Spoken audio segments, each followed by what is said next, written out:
경건의 모양은 있으나 경건의 능력은 부인하니 이 같은 자들에게서 내가 돌아서라. 그러나 너는 배우고 확신한 일에 거하라.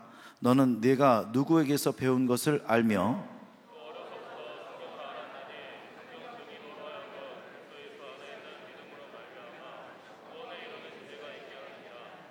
모든 성경은 하나님의 감동으로 된 것으로 교훈과 책망과 바르게 함과 의로 교육하게 유익하니 이는 하나님의 사람으로 온전하게 하며 모든 선한 일을 행할 능력을 갖추게 하려 함이라. 아멘.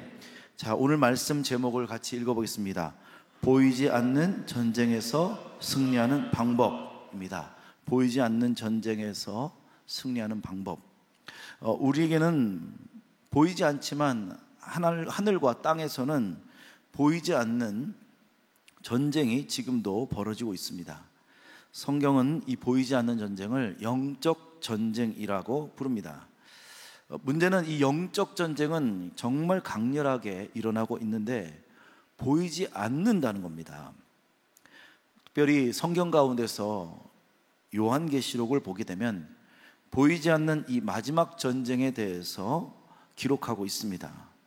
여러분이나 저나 계시록을 읽으면 이해도 힘들고 또 알기도 힘듭니다. 그런데 우리 한번 읽어보면서 이 계시록에 있는 이 보이지 않는 전쟁을 우리도 한번 봐야겠죠. 제가 읽어볼게요. 계시록 12장 7절에 10절입니다. 하늘에 전쟁이 있으니 미가엘과 그의 사자들이 용과 더불어 싸울세. 용과 그의 사자들도 싸우나 이기지 못하여 다시 하늘에서 그들이 있을 곳을 얻지 못한지라. 큰 용이 내쫓기니 옛뱀 곧 마귀라고도 하고 사탄이라고도 하며 온 천하를 꿰는 자라. 그가 땅으로 내쫓기니 그의 사자들도 그와 함께 내쫓기니라. 내가 또 들으니 하늘에 큰 음성이 있어 이르되 이제 우리 하나님의 구원과 능력과 나라와 또 그의 그리스도의 권세가 나타났으니 우리 형제들을 참소하던 자 곧 우리 하나님 앞에서 밤낮 참소하던 자가 쫓겨났고. 하늘의 전쟁에 대한 기록입니다. 과연 하늘에서는 어떤 전쟁이 일어나고 있는지를 우리에게 알려주고 보여주고 있습니다. 하나님에 속한 천사장 미가엘과 또한 그 사자들과 용으로 표현되고 있는 마귀, 사탄, 그 쫄개들이 싸우고 있다는 것입니다. 물론 이 싸움에서 사탄의 무리는 하나님의 천사들 앞에 완전히 패하게 됩니다.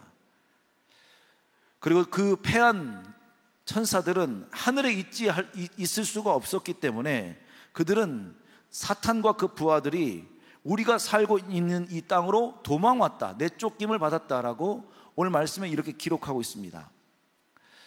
자, 8절 9절을 같이 한번 읽어보겠습니다. 이기지 못하여 다시 하늘에서 그들이 있을 곳을 얻지 못한지라. 큰 용이 내쫓기니 곧 옛뱀 곧 마귀라고도 하고 사탄이라고도 하며 온 천하를 꿰는 자라. 그가 땅으로 내쫓기니 그의 사자들도 그와 함께 내쫓기니라. 자, 이 사탄들과 그 부하들이 이 땅으로 내려왔습니다. 여기서부터 이제 문제가 시작됩니다. 마귀가 이 땅으로 내려왔어요. 우리가 사는 이 땅으로 내려와서 그들이 통치권을 잡게 된 것입니다. 13장 1절 2절이죠. 내가 보니 바다에서 한 짐승이 나오는데 뿔이 10이요 머리가 7이라. 그 뿔에는 10 왕관이 있고 그 머리들에는 신성모독하는 이름들이 있더라. 그리고 2절 후반부에 보면요, 용이 자기 능력과 보좌와 큰 권세를 그에게 주었더라. 자, 그림을 한번 볼까요? 무섭죠? 이런 모습일 겁니다. 그런데 여러분, 성경에는 이렇게 표현되고 있지만 여러분 이런 용 보신 적 있어요? 보셨습니까? 없죠? 그게 문제라는 거예요. 성경에는 분명히 기록하고 있는데 우리 눈에는 보이지 않는다는 겁니다. 볼 수가 없어요. 저렇게 무서운 모습이라면 오히려 싸우기 편할 수도 있습니다. 보이니까. 그런데 우리는 보이지 않는 이 영적 존재들과 싸워야 한다는 겁니다. 문제는 또 우리는 알지를 못해요. 싸움이 어떻게 들어오는지, 어떻게 싸워야 될지 우리는 알지 못한다는 겁니다. 이 짐승은 이 땅에서 사단의 완전한 컨트롤을 받는 그런 사람들을 말합니다. 이 짐승들이 바로 사단의 컨트롤, 사단의 통치권 안에 있는 사람들을 말합니다. 결국 이 세상은 절대적 통치자가 사단이고 사단의 권세를 받은 그 짐승들이 다스리게 되었다. 이게 바로 계시록에 나와 있는 말씀입니다. 여러분, 무슨 허무맹랑한 소리 같죠? 이게 뭐 어떻게 이해가 할 수 있을까요? 도저히 우리는 알 수도 없고 보이지도 않는데. 13장 4절 쉬운 성경에 보면 이렇게 나와 있습니다. 그 짐승에게 이처럼 큰 능력을 준 용에게 경배하고 그 짐승에게도 역시 경배하며 이렇게 외쳤습니다. 이 짐승보다 힘센 자가 어디 있겠느냐? 누가 감히 이 짐승과 맞서 싸울 수 있겠느냐? 이 짐승과 우리가 싸워야 하는데 짐승이 보이지 않아요. 그렇다고 우리가 사람과 싸울 수는 없잖아요. 사람 속에 짐승이 있는지 없는지 어떻게 알겠습니까? 그 사람 마음 가운데 사탄이 들어갔는지 안 들어갔는지 우리가 어떻게 알 수 있겠어요? 이 강력한 사탄이 이 땅을 통치하게 되었습니다. 그런데 우리는 전혀 이것을 느낄 수가 없다는 겁니다. 보이지 않으니까. 우리가 보인다면, 조금이라도 느낄 수 있다면 좋겠는데, 피부에 우리가 숨 쉴 때도 사단의 존재를 전혀 알 수가 없습니다. 이 치열한 영적 전쟁은 벌어지고 있어요. 그런데 우리는 느끼지 못한다는 겁니다. 만약 볼 수만 있다면 우리는 긴장하게 될 것이고 믿음과 영적 무기를 더 강하게 준비할 겁니다. 그런데 느껴지지 않으니까 영적 전쟁이 우리 삶 가운데 없는 것처럼 느껴지는 거죠. 무뎌지는 것입니다. 우리가 왜 기도를 포기하고 왜 우리가 믿음에 더 최선을 하지 못하냐? 영적 전쟁을 모르니까. 보이지 않는 영적 전쟁이 일어나고 있는 것을 볼 수 없으니까, 느껴지지 않으니까 우리가 그렇게 포기하게 된다는 겁니다. 바울은 에베소 교회 성도들에게 이렇게 보이지 않는 전쟁에 대해서 어떤 마음을 가져야 될지 이렇게 표현하고 있습니다. 마귀의 관계를 능히 대적하기 위하여 하나님의 전신갑주를 입으라. 우리 씨름은 혈과 육을 상대하는 것이 아니요 통치자들과 권세들과 이 어둠의 세상 주관자들과 하늘에 있는 악의 영들을 상대함이라. 그러므로 하나님의 전신갑주를 취하라. 이는 악한 날에 너희가 능히 대적하고 모든 일을 행한 후에 서기 위함이라. 에베소 교회를 향하여 전신갑주를 입으라고 반복해서 강조하고 있습니다. 너희들 무뎌져면 안 된다. 너 영적 전쟁에서 물러서면 안 된다. 이것이 바로 바울이 에베소 교회에게 준 답입니다. 이 영적 싸움은 볼 수도 없고 느낄 수도 없기 때문에 우리는 무뎌집니다. 결과적으로 그래서 우리는 눈에 보이는 것을 더 따라가게 되어 있습니다. 처리해야 될 돈들이 보입니다. 부족한 돈들이 보이고 재정 상태들이 먼저 보이게 되어 있죠. 그리고 우리 가운데 가장 시급한 것이 무엇입니까? 코로나가 먼저 보입니다. 나의 생명을 위협하는 코로나. 우리에게는 보이지 않는다고 하지만 사실은 그 보이지 않는 코로나와 지금도 우리는 싸우고 있습니다. 마스크 하나로 싸우고 있어요. 정말 취약하죠. 세상에 여러분, 악을 행하는 자들이 득세하는 것을 보면 우리는 분노하게 되죠. 어떤 분이 저한테 전화 왔어요. 목사님 살맛이 안 됩니다 그러더라고요. 그래서 왜 그러십니까? 윤석열이 됐어요 그러더라고요 저한테. 저는 이재명을 너무너무 좋아하는데 윤석열이 됐어요 그러더라고요. 아, 그러세요. 이제 이 세상은 망할 거예요 그러더라고요 저한테. 또 다른 분들은 그렇게 얘기하셨죠. 어떤 분은 또 저한테 그렇게 얘기하셨어요. 이재명이 윤석열이 된 거에 대해서 또 기뻐하는 분들이 있을 거죠. 그렇죠. 이 가운데는 제가 그래서 저는 누구 편이라고 절대 말하지 않습니다. 제가 사는 방법이에요. 목회를 계속 하려면 절대로 저는 누구 편에 서면 안 돼요. 그래서 저는 가운데 이렇게 찍으려고 전하는 사람입니다. 자, 오늘 사단이 이렇게 뿌리 달리고 미사일과 같은 강력한 무기를 가졌다고 우리가 볼 수만 있다면 아마 싸움 준비를 할 것입니다. 여러분, 전쟁을 일으키는 이 러시아를 볼까요? 러시아는 전쟁을 일으켜서 보여요. 그렇기 때문에 그 보이는 러시아와 우크라이나는 싸울 수가 있는 겁니다. 우크라이나가 한 3일 만에 다 점령당할 것으로 알고 그 대통령도 도망갈 것으로 알았대요. 3일 만에 이 우크라이나는 우리가 다 점령할 거야. 푸틴이 그렇게 생각한 거죠. 그런데 우크라이나 그 사람들이 아주 정말 만만치하게 싸우는 겁니다. 왜냐하면 보이니까 싸울 수가 있는. 근데 우리는 보이지 않는 어떻게 마귀와 싸우는 것입니까? 그럼 반대로 마귀는 어떨까요? 마귀는 우리의 일거수일투족을 다 볼 수가 있습니다. 우리는 볼 수 없는데 마귀는 우리를 볼 수 있습니다. 여러분의 삶을 자세히 볼 수가 있습니다. 여러분이 어떤 생각을 하고 있는지, 여러분이 무엇을 좋아하는지, 여러분의 꿈은 무엇인지, 여러분의 야망은 무엇인지 사탄은 다 알고 있다는 것입니다. 우리는 볼 수 없는데 사탄은 우리 약점을 다 알고 있습니다. 마지막 날에 되면 전쟁과 기근과 재앙과 전염병이 온 세계 가운데 일어난다라고 말씀하고 있습니다. 누가복음 21장에 보면 민족이 민족을, 나라가 나라를 대적한다고 그랬고요, 큰 지진과 기근과 전염병이 있고 무서운 일이 일어난다는 겁니다. 그럼 여러분 이것을 보면서 와, 얼마나 무서워, 이런 전쟁이 일어나니까 마지막 때인가 봐, 저 기근이 일어나니까 마지막 때인가 봐.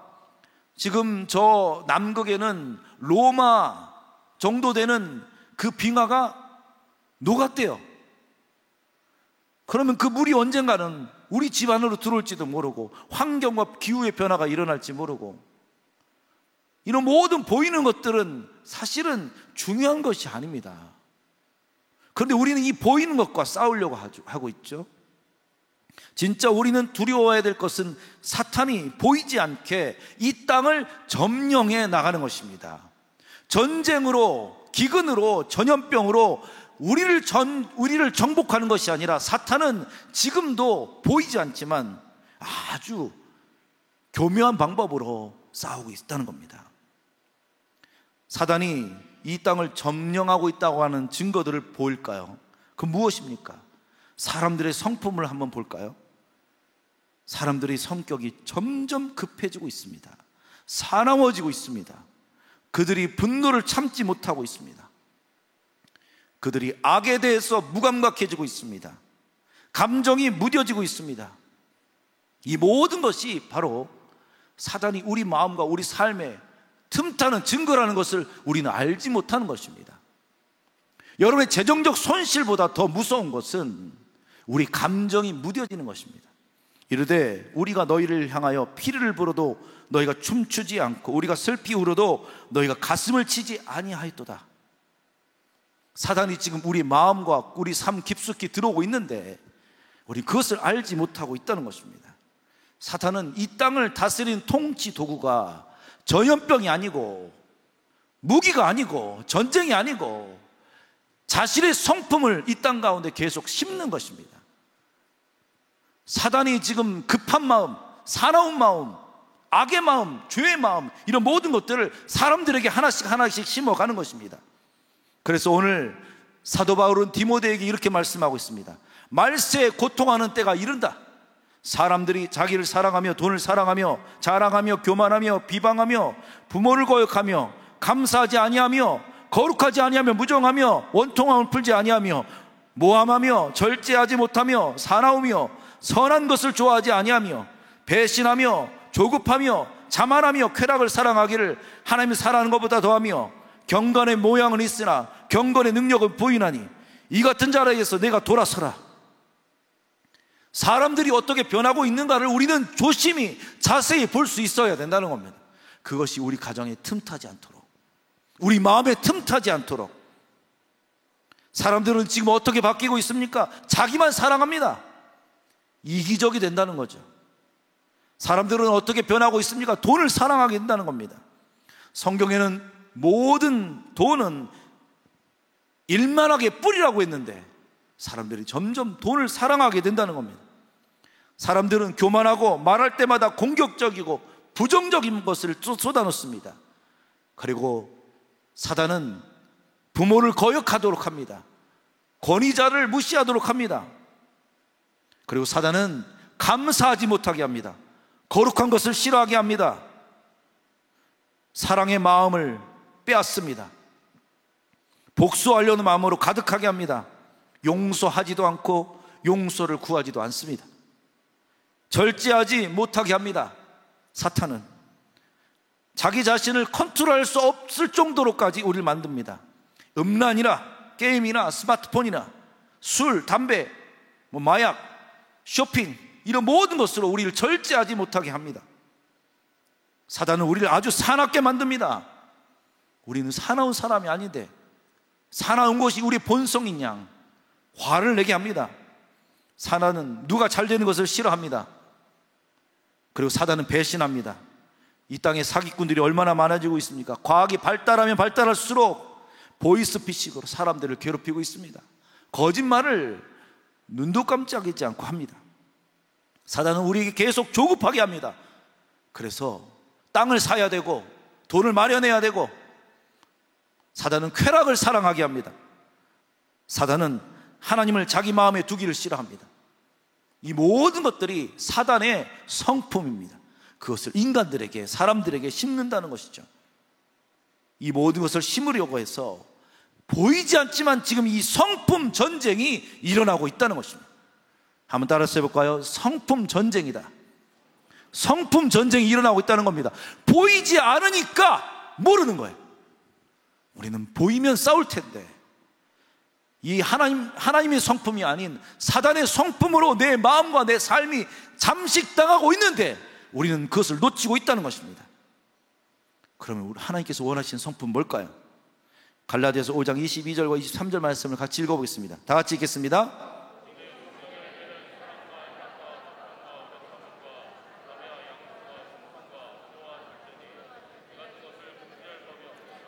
아멘. 성령의 열매는 바로 하나님의 성품들입니다. 하나님이 가지신 본성인데 성령께서 우리 안에 오시면 우리가 엄청난 사람이 된다기보다는 우리의 성품이 바뀌는 거죠. 하나님께서 가지고 계신 성품 중에 가장 최고의 성품은 뭘까요? 사랑입니다. 사랑. 고린도전서 13장 4절 7절이죠. 이 말씀도 같이 읽어보겠습니다. 우리 부부들이 함께 크게 읽어주시면 좋겠어요. 다 같이 읽겠습니다. 사랑은 온유하며 시기하지 아니하며, 사랑은 자랑하지 아니하며 교만하지 아니하며 무례히 행하지 아니하며 자기 유익을 구하지 아니하며 성내지 아니하며 생각하지 아니하며 불의를 기뻐하지 아니하며 진리와 함께 기뻐하고 모든 것을 참으며 모든 것을 믿으며 모든 것을 바라며 모든 것을 견디느니라. 아멘. 영적 전쟁은 어떤 피가 튀기거나 엄청난 포화 소리, 폭탄이 터지고 이런 시끄러운 것이 아닙니다. 영적 전쟁은 아주 조용합니다. 그렇지만 무섭게 세상 속으로 파고들고 있습니다. 그래서 저는 이것을 성품 전쟁이라고 이렇게 말하고 싶습니다. 하나님의 성품과 사단의 성품과의 전쟁이라는 것입니다. 그렇다면 우리가 얼마나 하나님의 성품을 우리 가정에, 우리 직장에, 우리 셀에 심으려고 하고 있는가, 그럴 의지가 있는가, 이게 중요하다는 겁니다.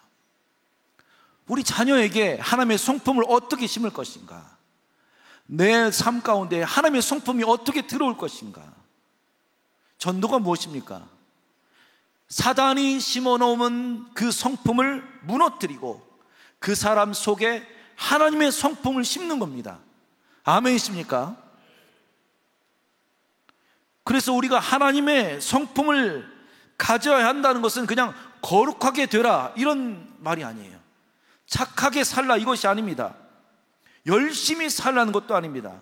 우리에게 거룩하라고 하면 어떤 생각이 드십니까? 율법적으로 잘 살아야지, 도덕적이어야지, 윤리적이어야지, 성실히 살아야지, 근면하게 살아야지. 우린 이런 것들을 떠올립니다. 그러나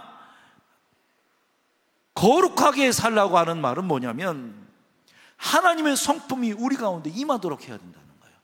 영적 전쟁이라는 것을 말하고 있는 것입니다. 단순히 착하게 살라는 것이 아니라 성품 전쟁이기 때문에, 보이지 않는 영적 전쟁이기 때문에 하나님의 성품을 하나라도 더 내 삶 가운데 빚어지도록 우리는 기도하고 애쓰고 의지해야 된다는 겁니다.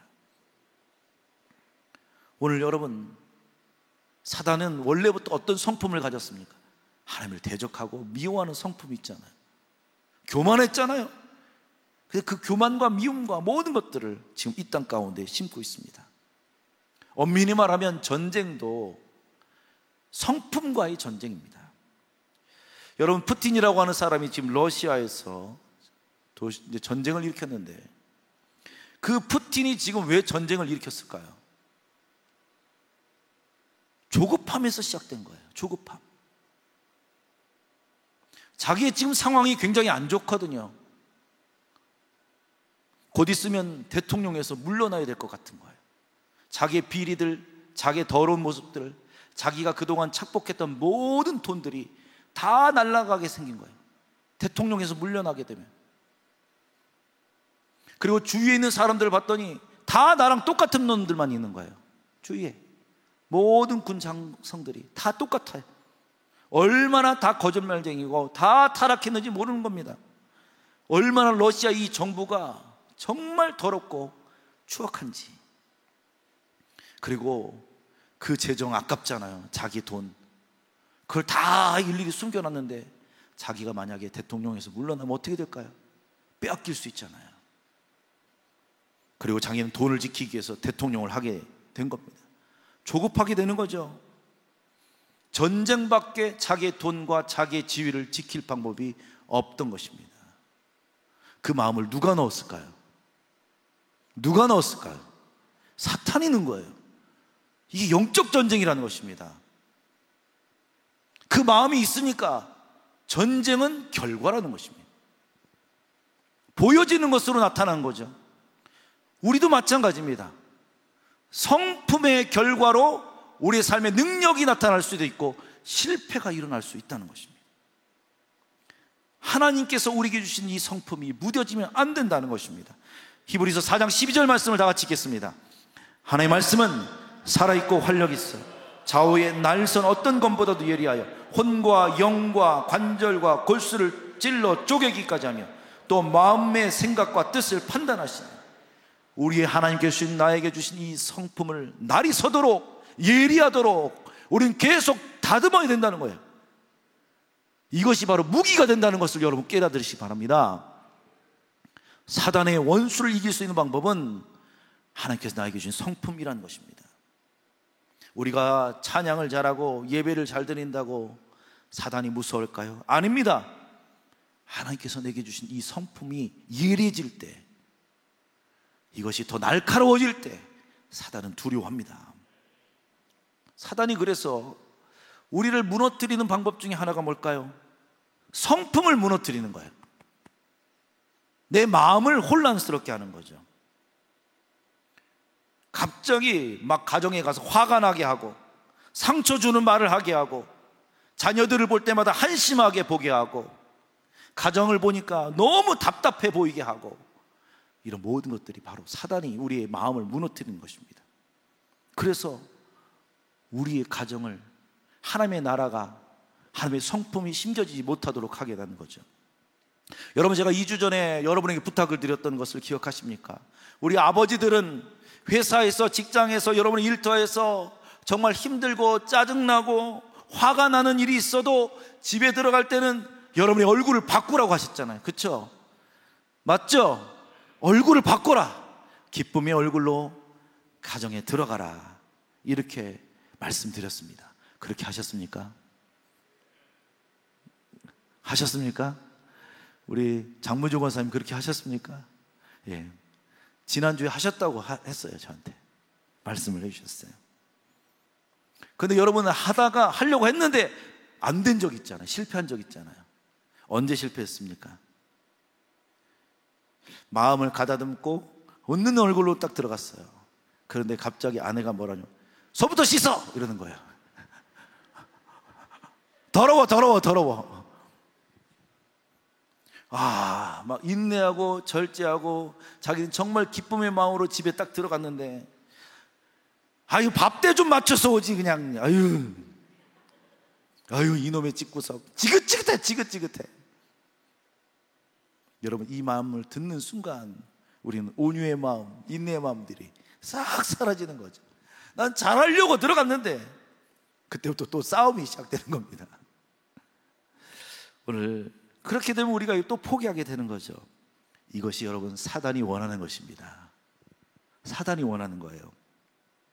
싸움이 걸어올수록 여러분 더 평정심을 유지하시기 바랍니다. 아멘이십니까? 영적 전쟁이라는 것을 알게 되면 우리는 평온할 수 있다는 거예요. 저 사람이 문제가 아니라 지금 하나님께 주신 이 성품을 내게 심지 못하도록 하는구나. 이것을 깨달아야 됩니다. 자, 다시 한번 저를 따라서 하겠습니다. 영적 전쟁은 성품 전쟁입니다. 사탄은 여러분의 가정에, 여러분의 아내, 남편, 자녀에게 자신의 성품을 그대로 심으려고 하고 있어요. 이때마다 기억하십시오. 저를 따라서 하겠습니다. 나는 하나님의 성품을 가진 자입니다.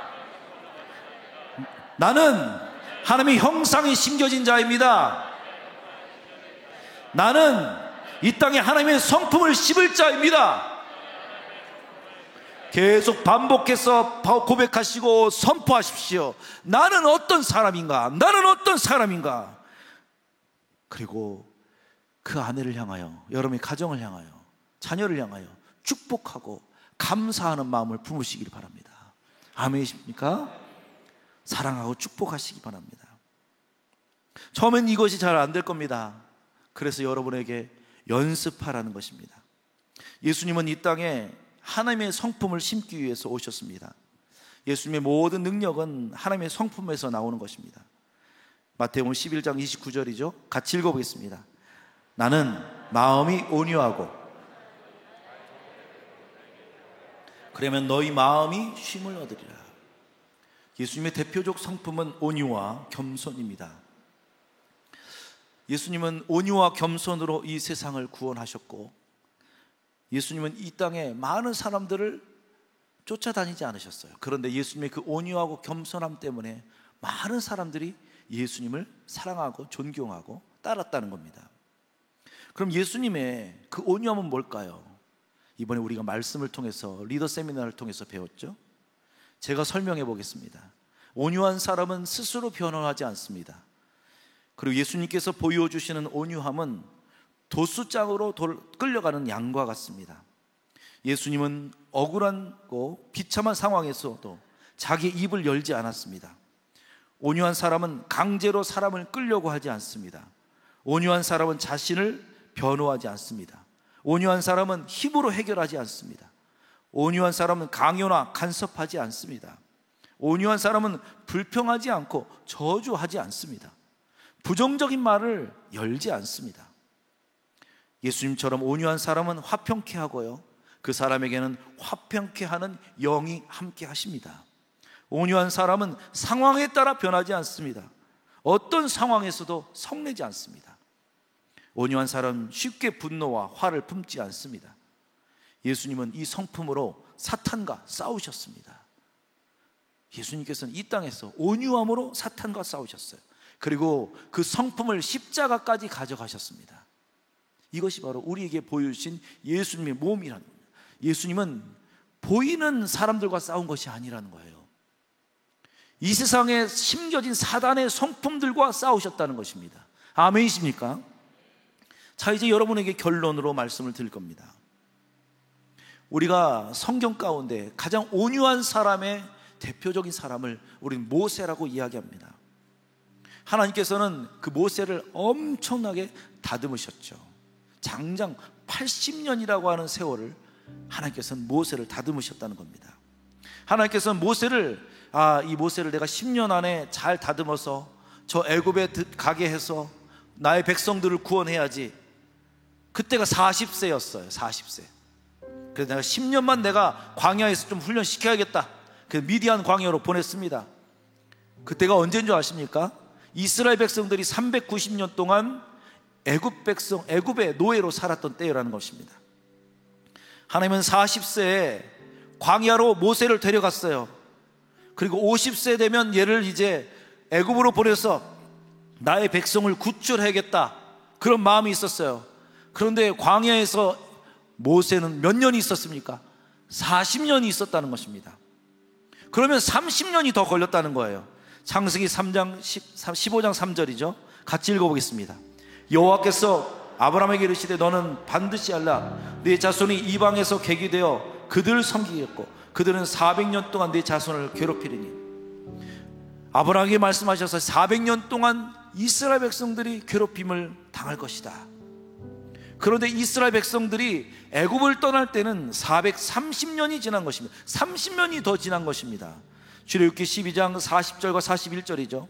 이스라엘 자손이 애굽에 거주한 지 430년이라 430년이 끝나는 그날에 여호와의 군대가 다 애굽 땅에서 나왔은즉.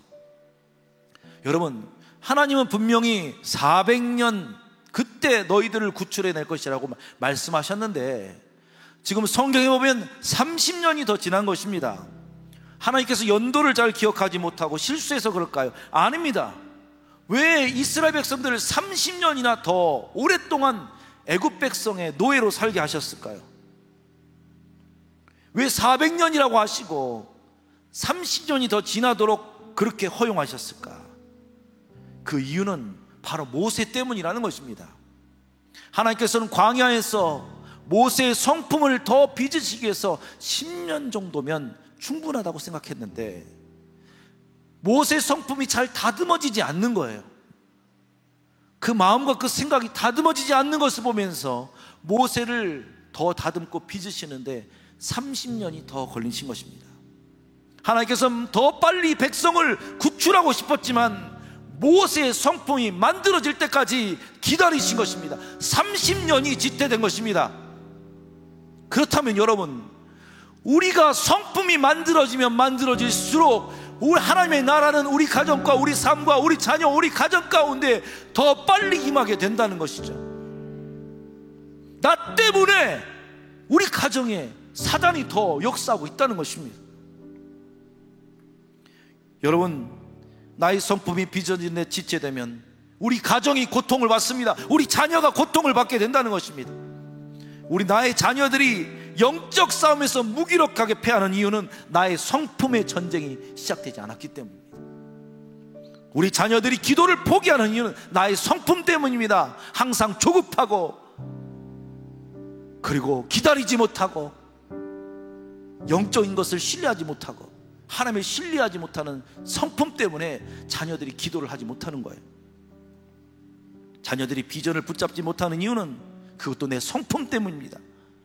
어려운 가운데서도 하나님의 나라의 비전을 붙잡고 나가는 모습을 그들이 보지 못했기 때문에 여러분, 전부 다 성품의 전쟁이라는 것입니다. 나의 성품이, 하나님의 성품이 내 삶 가운데 들어와서 심어지고 빚어지게 될수록 여러분의 가정은 더 하나님의 나라로 일어나게 될 줄 믿습니다. 한번 따라서 해볼까요? 영적 전쟁은 성품 전쟁입니다. 그래서 오늘 여러분, 그 예수님의 온유함을 여러분 삶 가운데 빚으시기를 바랍니다. 그 예수님의 겸손함이 우리 삶 가운데 임하게 간절히 축복합니다. 우리 한번 일어서시죠.